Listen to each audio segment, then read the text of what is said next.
Good afternoon, everyone. Thank you for taking part in our webinar, How to Improve Medical Treatment for Psychiatric Patients Who Self-Harm.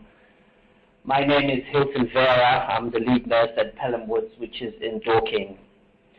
My presentation details a project that we undertook at Pelham Woods to help tackle stigma.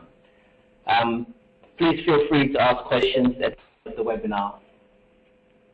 Just as a start, I'll give you just a scenario to think about, something to go through in your head. Just if you can just imagine, it's the summer holidays, or you're playing football or tennis, or you're down at the beach, and you injure yourself. Let's say you fall down and you suffer an injury, and you have to be taken to A&E by your friend, your partner, or family member.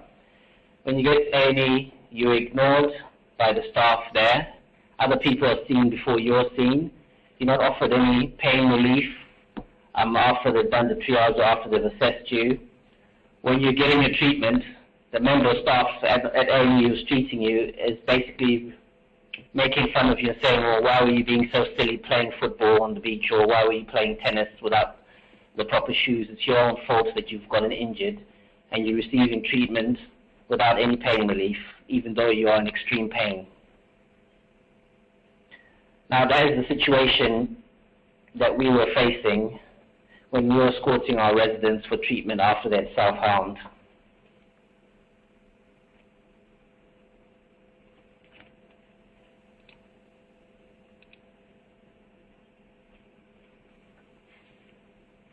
If I just give a brief introduction about Pelham Woods. Pelham Woods is a locked rehabilitation unit which is in Dorking in Surrey. It provides care to meet the rehabilitative and ongoing needs of women with complex mental health problems and a history of challenging behavior in a locked rehabilitation environment. A large percentage of our residents have a diagnosis of emotionally unstable, borderline personality disorder, and a significant history of self-harm. The nature and degree of self-harm occasionally requires primary care treatment from the GP surgeries or local A&E departments and general hospital departments.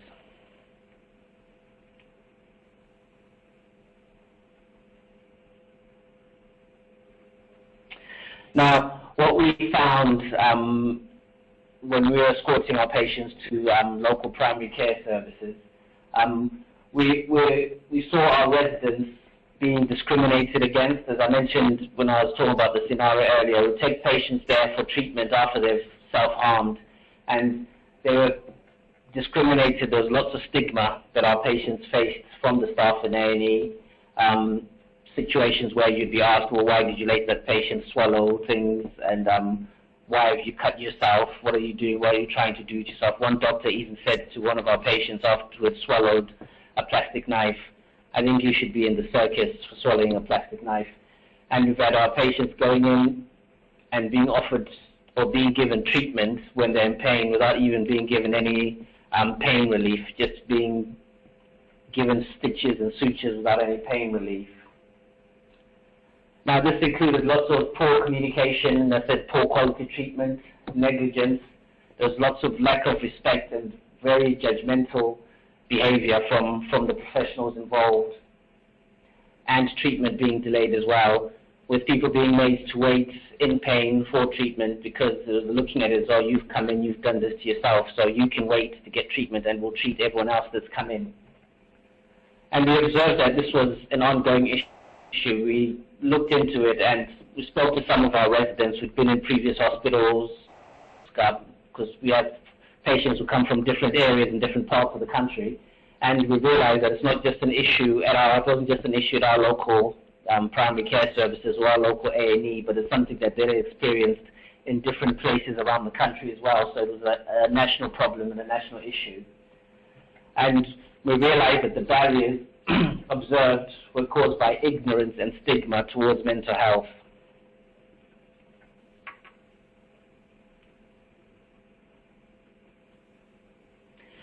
So we undertook a project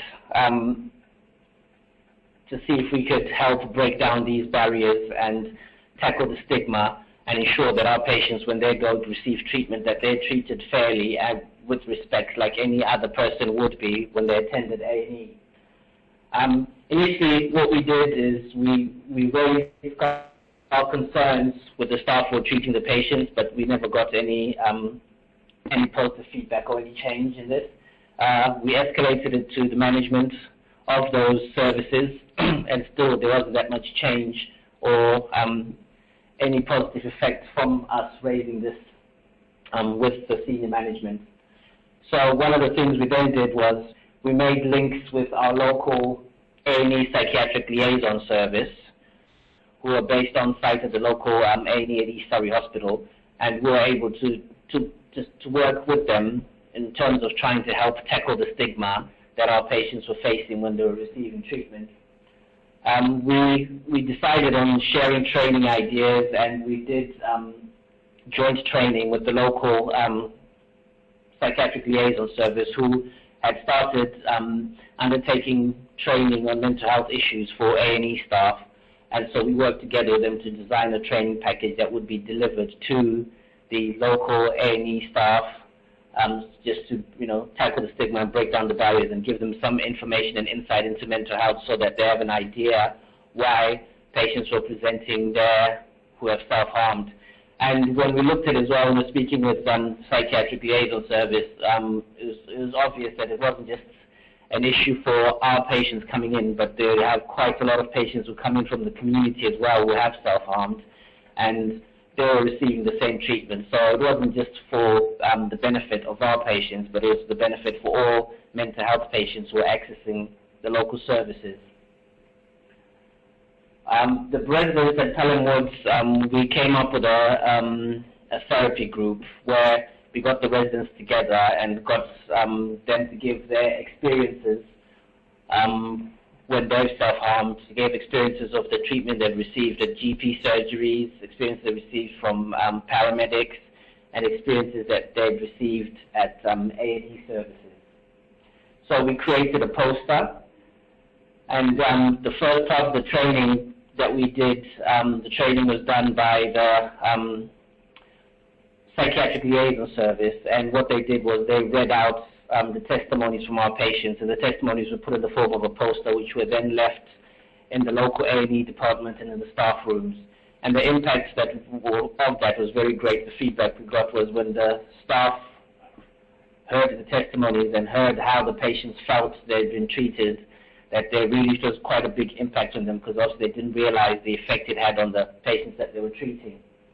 And then the next step of that was we went in with one of our residents and we did some training sessions for the local staff, staff from the A&E department and other departments at the local hospital at East Surrey. And the training was very well received. It highlighted that all the stigma that was coming through was because of people who were ignorant and did not have an understanding of mental health and an understanding of borderline personality disorder, and didn't have an understanding of why people would deliberately self-harm. And so the training with them, and actually having one of our residents there, being able to tell them her experiences and what happened when she's presented herself at A&E, even when she was in the community and when she's been an inpatient in hospital, and her giving an explanation of why she self-harms, and it helps them gain insight into the problems that people with mental health issues or personality disorders have, and why they would then, have to engage in deliberate self-harm. And it really helped, because the feedback we got was that they didn't have any understanding at all, and it just helped them realize that it wasn't a case of someone is just doing it because they want to. It was a case of because someone's got an illness and they're using self-harm for a variety of reasons in terms of coping with their illness and whatever situation they might be facing at that time. And it made them realize that the treatment that they had been giving to people who come in with mental health problems was not of the standard that they should be giving as professionals.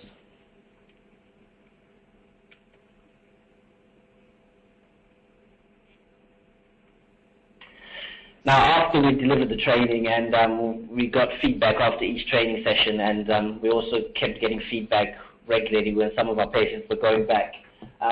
We got lots of positive feedback from A&E staff.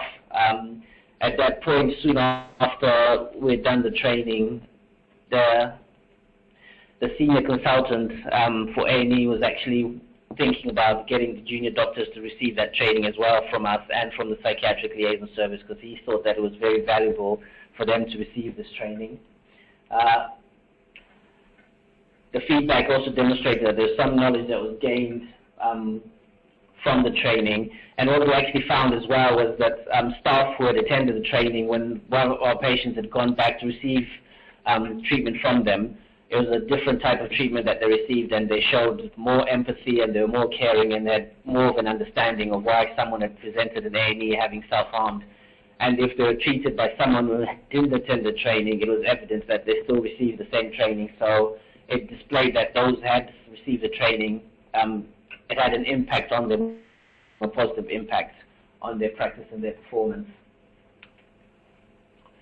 And the service user that was involved in the project with us, she was nominated for a Service User Award, a National Service User Award, and she actually won in her category.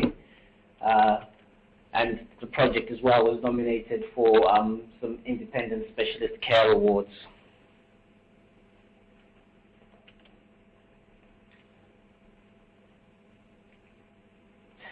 The next step after doing this training, we went and we provided training to our local GP service as well, where we went to the same service user and she was able to explain to them what happens and give them an insight and understanding as well into mental health illness and personality disorders and self-harm and how people like to be treated when they come in. It was very good because even the practice nurses who would see patients who are receiving dressings after their self-harm, they found it very useful because they were asking, well, how do you want us to approach the subject? Do you want us to ask you what happened or discuss it with you, or would you not, want us to mention it?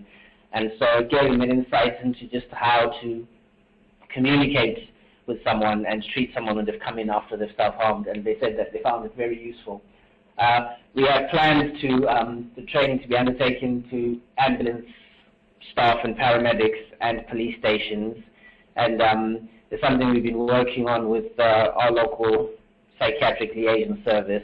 We're hoping to carry on with this training in the near future and just keep rolling out this training to all our local services so that when they are treating not just our patients, but any patients because now there's quite a lot of patients in the community in our area who are living with mental health issues or personality disorders and who regularly self-harm, just so that they have an awareness and an insight of the stigma that has been attached to this, and they are able to treat those patients or anyone who presents with such a problem in a way that they should be treated. And we are hoping to offer the training to more A&E and primary care services, and we're also still working on getting posters to be sent out.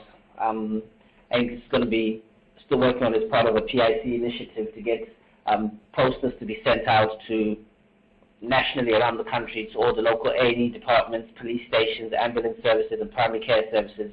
The same posters that we produced that will just details and highlights how someone who's self-harmed, how they would like to be treated, and just to make people aware that there's stigma attached to it, and that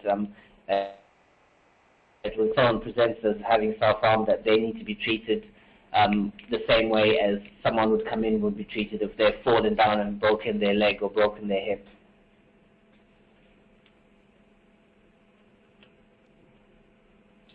And that was the project that we undertook.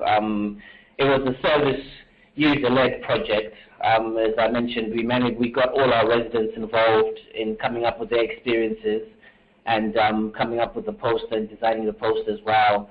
And we also, most of the training was delivered by a service user, because that was even more powerful, because the professionals that we were speaking to were able to actually sit down and listen a first-hand experience of someone who's been treated in a way that was not very nice and who faced lots of stigma when they had presented after having self-harmed. So we found that it was very powerful having a service user involved, rather than us going in as professionals to say this is what happens. It was more powerful, it had more of an impact having a service user involved. And so it was really quite a service user-led project.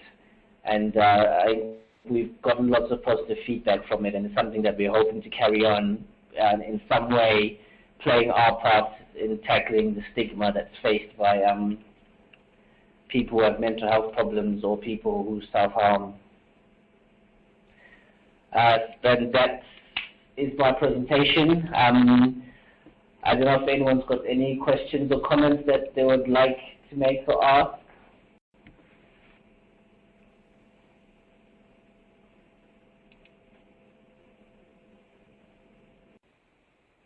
Okay. If there aren't any questions or comments, I'd like to thank you all for taking part in the webinar and for listening in. If anyone does have any further questions or comments, please feel free to email me. And as I said before, it's something that we're hoping to carry out within PIC, and we're more than happy to share the idea with other units and anyone else that might want some information about it. Thank you very much for your time.